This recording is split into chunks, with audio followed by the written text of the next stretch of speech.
நாமெல்லாம் நினச்சிட்ருப்போம் ஹார்ட் டிரான்ஸ்பிளான்ட்டாக ரொம்ப டிஃபிகல்ட்டாக இருக்குது, ஏன்னா heart is an important thing அப்படின்னு நினைக்கிறோம். பட் கம்பேரிட்டிவ்லி ஹார்ட் டிரான்ஸ்பிளான்ட் வந்து ரொம்ப ஈஸி.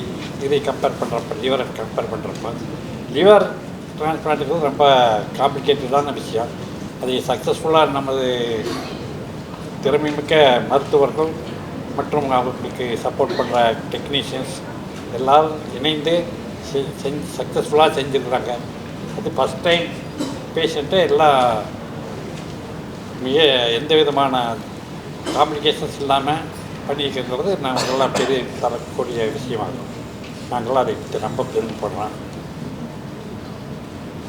மற்றபடி நீங்கள் ஏதாவது கேள்வி இருந்தால் நாங்கள் பதில் சொல்கிறோம். இது வரைக்கும் 2 பேருக்கு பண்ணியிருக்கிறேங்க. அதாவது 2 அடுத்தடுத்தே பண்ணியிருக்கிறேங்க.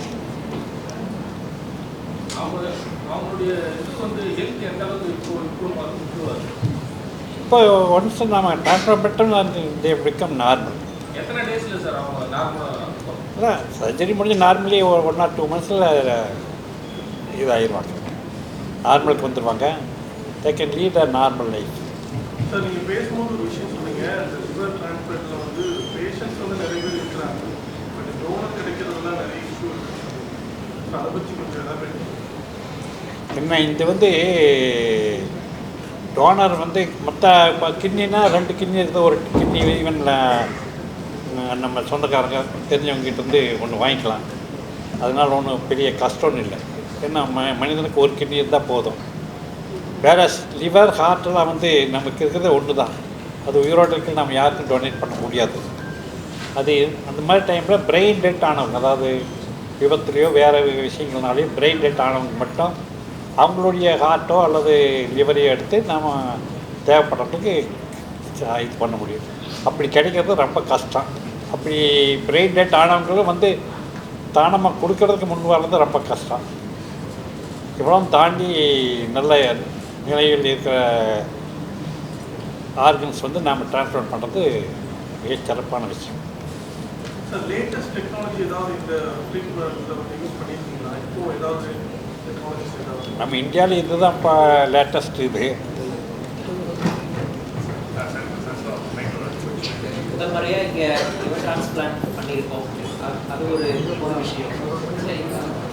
இது இல்லாமல் இந்த டிசீஸ் இன்ஃபர்மேஷன் இல்லை டொனேஷன் ஆஃப்டர் பிரெயின் டெத், அதுவும்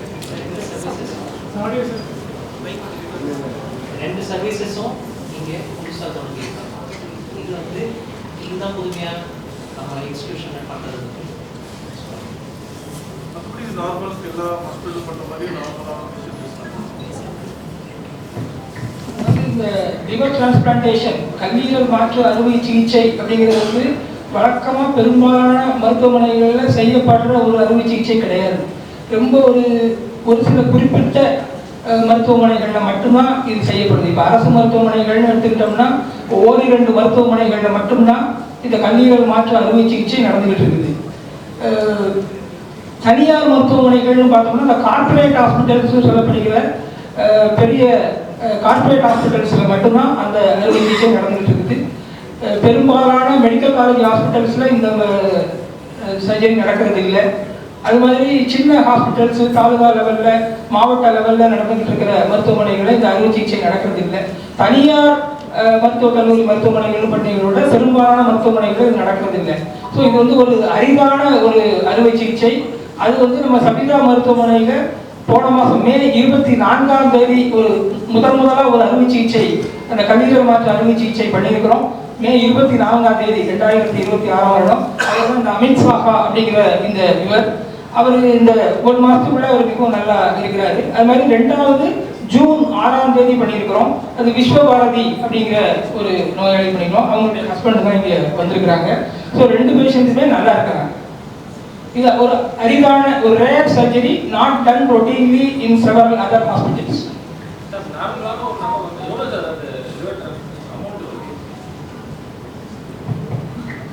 யூஸ்வலாக இந்த மாதிரி லிவர் டிரான்ஸ்பிளான்டேஷன் கல்லீரல் மாற்று அறுவை சிகிச்சை கார்ப்பரேட் ஹாஸ்பிட்டல்ஸ் நடக்கும்போது more than 50 lakhs rupees ஆகும். 50 lakhs, 60 lakhs, 70 lakhs, more than that. அதுதான் வழக்கமான சிகிச்சைக்குரிய ஃபீ நடக்கிறது. பட் நம்முடைய தமிழ்நாடு அரசாங்கம் தமிழக முதலமைச்சரின் விரிவான மருத்துவ காப்பீட்டு திட்டத்தின் கீழ் இதே ஸ்கீமுக்கு வந்து 22 lakhs ஃபிக்ஸ் பண்ணியிருக்கிறாங்க.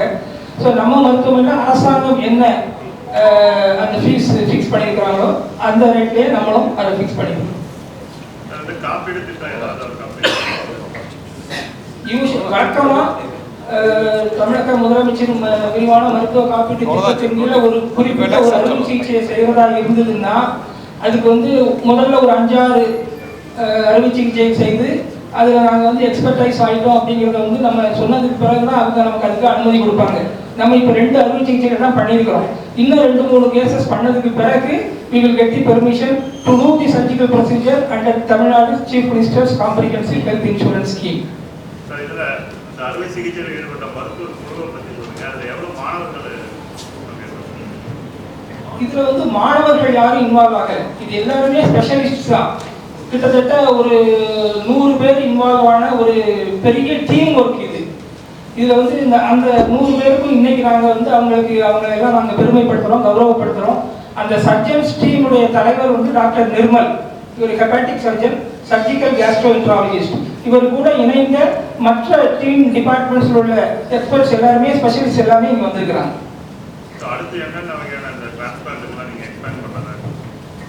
ஏற்கனவே சவிதா மருத்துவமனையில் தொடர்ந்து சிறுநீரக மாற்று அறுவை சிகிச்சை நடந்துட்டு தான் இருக்குது. அது ரொம்ப காலமாக நடந்துட்டு இருக்குது. அது வழக்கமாக ரெகுலராகவே நம்ம பண்ணிட்டு இருக்கிறோம். அது போக இப்போ வந்து நம்ம கல்லீரல் மாற்று அறுவை சிகிச்சை இப்போ தொடங்கி இருக்கிறோம். ஸோ இதுவும் தொடர்ந்து போகிறதுக்கான வாய்ப்புகள் அதிகமாக இருக்குது. நம்ம வந்து ஒரு எம்பனல்டு ஹாஸ்பிட்டல், ஒரு licensed hospital for doing organ transplantations. அது போக நம்ம இப்போ ஹார்ட் அடுத்து பண்ணுறதுக்கான முயற்சிகளில் நாங்கள் இறங்கியிருக்கோம். இப்போ கல்லீரல் மாற்று அறுவை சிகிச்சை 2 கேஸ் பண்ணியிருக்கிறோம். 2 பேருமே நல்லா இருக்கிறாங்க. So 100% success rate. Renal transplant, kidney transplant வந்து இதுவரை நடந்த எல்லா கேசஸுமே நல்லா இருக்கிறாங்க. அதுலேயும் சக்ஸஸ் ரேட் அதிகம் தான், 100%. அவங்களுடைய 5 years சர்வைவல் அது மாதிரி சொல்லுவாங்க. ஒரு சிறுநீரக மாற்று அறுவை சிகிச்சை நடந்ததுக்கு பிறகு எத்தனை வருஷம் அந்த நோயாளி நல்லா இருக்கிறாங்க, உயிரோடு இருக்கிறாங்க அப்படின்னு பார்க்கும்போது 5 வருஷம், 10 வருஷம், 15 வருஷம் நல்லா இருக்கும்.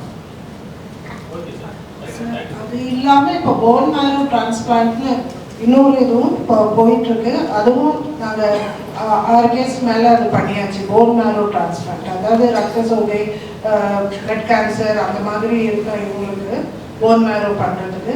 அது இல்லாமல் கார்னியா டிரான்ஸ்பிளான்ட்க்கும் எங்களுக்கு இப்போ லைசன்ஸ் வந்துச்சு. ஸோ அதுவும் இப்போ கூடிய சீக்கிரத்தில் அந்த கார்னியா, அதாவது இது டிரான்ஸ்பிளான்ட்டும் ஆரம்பிச்சிடுவோம்.